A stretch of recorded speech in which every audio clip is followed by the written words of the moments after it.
Cámara, distinto de Vox, parece preocupado por la inmigración ilegal y sus consecuencias en nuestra comunidad autónoma, pero también en el resto de España y de Europa, a pesar de la elocuencia de los datos.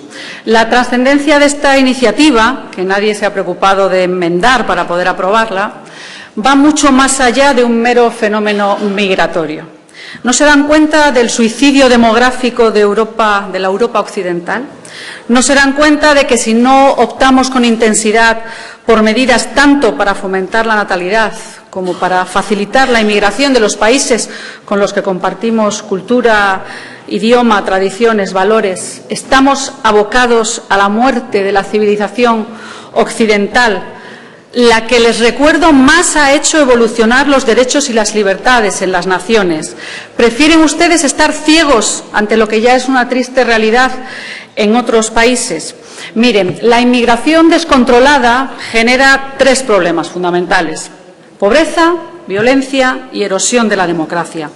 Para la sustitución cultural de Europa y en particular de España, la inmigración descontrolada debe de ser muy distinta a la de la población autóctona. No hablamos, por lo tanto, de esa inmigración proveniente fundamentalmente de Iberoamérica, que se integra fácilmente porque compartimos, como decimos, tradiciones, religión y cultura, y vienen con el objetivo de trabajar y de integrarse y sacar adelante a sus familias. Aquí estamos hablando de otro tipo de inmigración, como la irregular, proveniente fundamentalmente de países africanos, y más si provienen de países radicalmente islamizados, pues importan la violencia y la falta de integración que el globalismo intenta ocultarnos. Señorías, este tipo de inmigración ilegal tiene nada común, muy poco común con Occidente, a pesar de lo cual Marruecos ha sido quien encabeza el número de personas que han recibido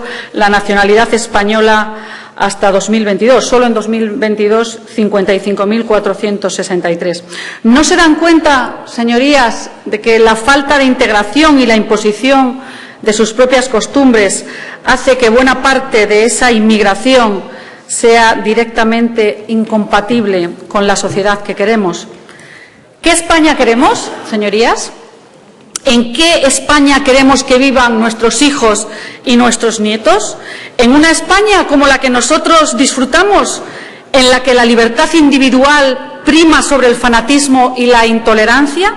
¿En un país en el que mis hijas caminan junto a su hermano varón y no detrás de él? ¿O acaso preferimos despedir a los hijos que educamos en libertad para acoger a los hijos de otros que vienen a imponernos sus costumbres, muchas de ellas que nos devuelven al medievo?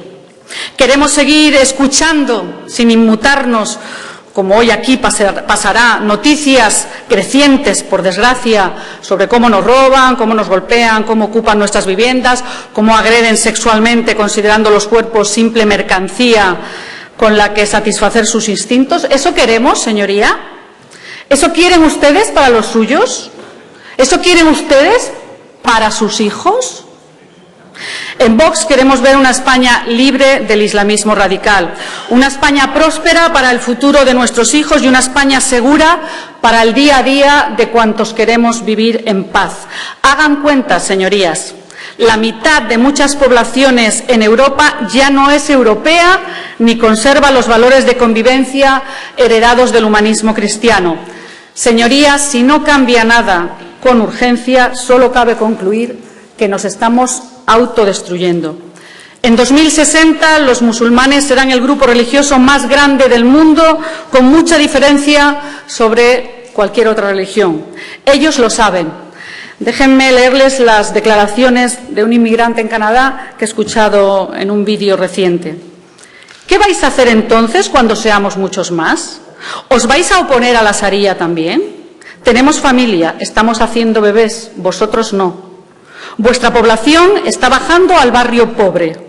Un día podremos tener mayoría musulmana aquí en Canadá, enfrente de vuestra cara. Cuando los musulmanes seamos mayoría, no tendréis ninguna opción, amigo. El Islam no aprueba a los gays, el Islam no aprueba la homosexualidad.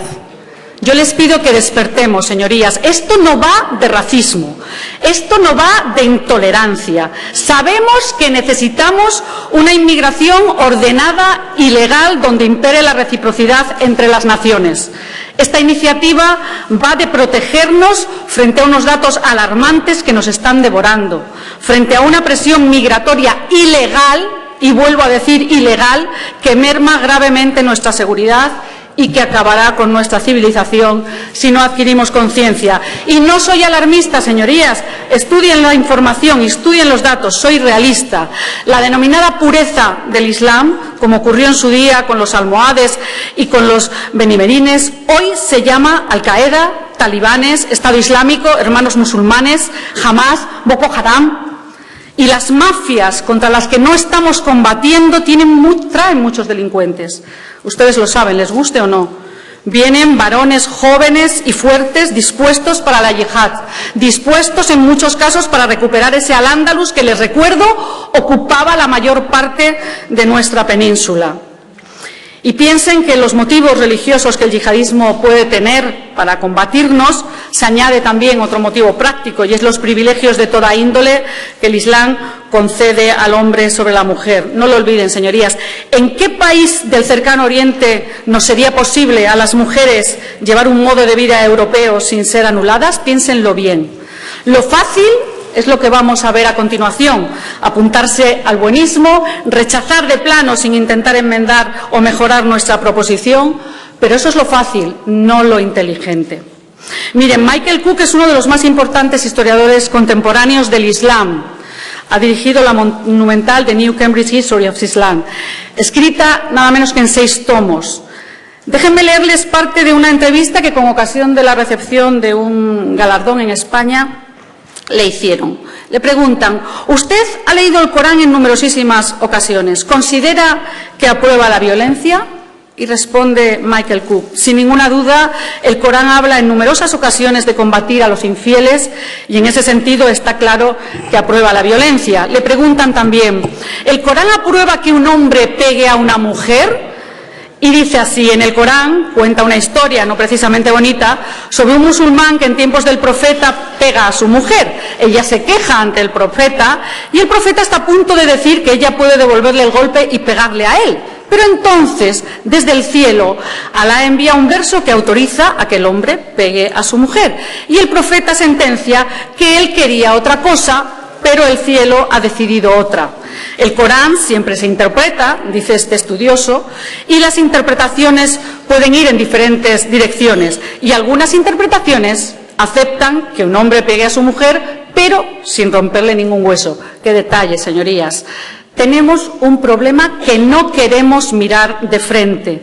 Acabamos de saber que el Gobierno de España ha decidido que a Cantabria nos corresponde la recepción de 179 menores extranjeros no acompañados, menores a los que deberíamos procurarles lo mismo que queremos para nuestros propios hijos, que estén con sus familias. Pero en lugar de eso, los acogemos para dejarlos en la calle unos años después, y eso lo he vivido en primera persona porque he trabajado con ellos. ¿Cuánto nos cuestan anualmente cada mena? Pues sin contar las responsabilidades civiles que nunca se cuentan, derivadas de los delitos que puedan cometer, aproximadamente unos 60.000 euros al año por cada uno de ellos. Multipliquen. Estamos hablando de 11 millones de euros. Igual de pasivos y de agresivos, porque ahora tendré que escuchar de todo, que ustedes también se mostraron hace años así en el Reino Unido o en Países Bajos, y hoy les aseguro que ya no viven tranquilos porque los datos son escalofriantes. El Centro de Análisis Funcas nos acaba de ofrecer un dato muy reciente: el número de extranjeros en situación irregular en España en 2023 alcanzaba los 700.000 ilegales. El 18% de toda la población no comunitaria en España. La magnitud de estas estimaciones de población en situación irregular pone de manifiesto, sin ningún lugar a dudas, las insuficiencias del modelo que tenemos de gestión de la inmigración. Y no me hablen, por favor, de refugiados, de solicitantes de asilo, para intentar rechazar esta PNL, porque esta iniciativa solo habla de inmigración ilegal, esa de la que Por cierto, hablaba el PP hace unos días en un mitin en Cornellá, supongo que escucharon ustedes a Feijóo, que pedía el voto contra la inmigración ilegal, y para no confundirme les leo literalmente. Yo pido el voto a aquellos que están a favor de la inmigración legal, pero que no admiten la ilegal, que se dejen nuestras casas ocupar nuestros domicilios y nosotros no poder entrar en nuestras propiedades. Y días después confirmó, Presidenta, y días después confirmó este mismo alegato la señora Gamarra. Así pues, creo que podíamos haber intentado también en este punto ponernos de acuerdo, como hacen ustedes en otras materias, pero se ve que preferimos mantener nuestra ceguera. Gracias, Presidenta. En 2022, una mujer muere porque se le cae el velo que estaba obligada a usar. En el año pasado y en el año anterior y en este, hay parlamentarias que tienen que ver tapada su boca para poder hablar. Esta es una realidad que no queremos mirar, que no nos interesa, que preferimos errar los datos o decir que no son ciertos. Señores del Partido Socialista, les voy a dar los datos que ofrece la web del Ministerio, para que no me pueda decir que me he ido a buscarlos a otro sitio. Fíjese. 2020, los últimos que están publicados. El 10,7% de la población extranjera en España comete el 30% de los delitos. Es decir, los extranjeros tienen una tasa de delincuencia más elevada, en un 2,8%, frente al 0,78%. No lo dice Vox, lo dice la web del Ministerio. Por favor, no empiecen a hablar genéricamente, como ha hecho el portavoz del PRC, hablar genéricamente de muchas leyes, porque no es capaz de hacer lo que yo he hecho aquí, que es poner ejemplos concretos. ¿Cómo se nota que no viven ustedes en Canarias? ¿Cómo se nota? ¿Cómo se nota que no se han acercado al barrio de San Francisco de Bilbao? ¿Cómo se nota? ¿Cómo se nota el peligro cuando no se tiene cerca? Pero al final, ¿saben lo que pasa? Que aquí la que han llamado ustedes xenófoba y de todo, probablemente sea la única diputada de esta Cámara que tiene un asesor extranjero, o la única diputada en esta Cámara que se ha pasado 20 años defendiendo a los menores extranjeros no acompañados. Hombre, por favor, es que hay cosas que escuchar que, en fin, el negar el aumento de la criminalidad asociado a la inmigración ilegal es estar ciego. Y díganme, ¿pero qué era tan terrible de nuestra propuesta? ¿Acabar con las políticas de efecto llamada que han llevado a miles de personas a jugarse la vida y a perderla trágicamente en el mar en demasiadas ocasiones? ¿Qué otra? ¿Eliminar las subvenciones a quienes promueven la inmigración ilegal y el tráfico de personas? ¿A endurecer las penas contra las mafias? Díganme, porque había muchas medidas, efectivamente, hasta 17. ¿Pero cuál es la que les molesta? ¿Establecer refuerzos de personal en la administración competente para tramitar las solicitudes de asilo y resolver los expedientes de extranjería lo más ágilmente posible? ¿Qué les molesta? ¿Favorecer que en todos los municipios de España se prime la residencia frente a esos empadronamientos masivos? Y cuando se dan datos aquí y se están refiriendo, por ejemplo, a agresiones sexuales, no se puede quitar la coletilla para tratar de falsificar los datos. No, señorías, tenemos un problema de inmigración ilegal. No se están controlando las fronteras de manera adecuada. Y esto, más pronto que tarde, ya ha pasado en otros países europeos que les ha llevado a endurecer sus normas. Y no solo europeos. Oiga, dice, qué horror, va usted contra los derechos humanos. Pues mire usted, en Australia, quien entra ilegalmente sabe que ya luego no puede regularizar ninguna situación, por ejemplo, y es un país que va contra los derechos humanos. No, señores, lo que pasa que es más bonito no ver ni los pañuelos ni la realidad. Muchas gracias.